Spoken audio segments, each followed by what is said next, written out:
എടാ ഈ മിൽക്കാണോ നല്ലത് അതേ കേടാണോ?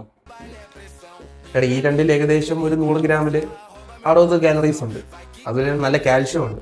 പിന്നെ ഇതിൽ ഏറ്റവും ഇമ്പോർട്ടൻ്റ് ആയിട്ടുള്ളത് 3 തൊട്ട് 5 ഗ്രാം ഹൈ ക്വാളിറ്റി പ്രോട്ടീനും ഉണ്ട്. പോരെ, മിൽക്കായാലും കേടായാലും അതിൻ്റെ ഓരോ ടൈപ്പ് അനുസരിച്ച് അതിൻ്റെ ന്യൂട്രീഷൻ വാല്യൂ മാറും. സപ്പോസ് ഞാൻ ഒരു ഗ്ലാസ് ഓഫ് മിൽക്ക് അല്ലെങ്കിൽ കേട് കഴിച്ചു, അങ്ങനെയെങ്കിൽ ഡെയിലി എൻ്റെ കാൽഷ്യം റിക്വയർമെൻറ്റ് ഹിറ്റ് ആവുമോ? ഇല്ല. നമ്മളെ ബോഡിക്ക് ഡെയിലി വേണ്ട 30% ഓഫ് കാൽഷ്യം ഇതിൽ നിന്ന് കിട്ടും. എടാ എനിക്ക് വേറെ വല്ല ഡൗട്ടുണ്ട്.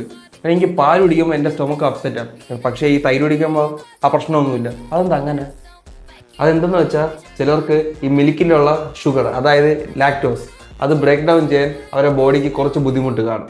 അതാണ് ഈ പ്രോബ്ലം വരുന്നത്. പക്ഷേ കേടിലോട്ട് വരുമ്പോൾ ആ പ്രശ്നം അധികം ഉണ്ടാവാറില്ല.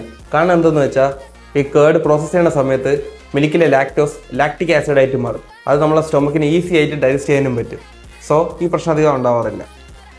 അപ്പോൾ രണ്ടിൻ്റെയും ന്യൂട്രീഷൻ വാല്യൂ ഏകദേശം സെയിം ആണ്. അപ്പോൾ ഈ ലാക്ടോസ് പ്രശ്നമില്ലെങ്കിൽ പാൽ കുടിക്കാം. പ്രശ്നമുള്ളവർക്ക് ഈ തൈര് കഴിച്ചാൽ മതിയല്ലേ? അത്രേ ഉള്ളൂ. ഇപ്പം കിട്ടി.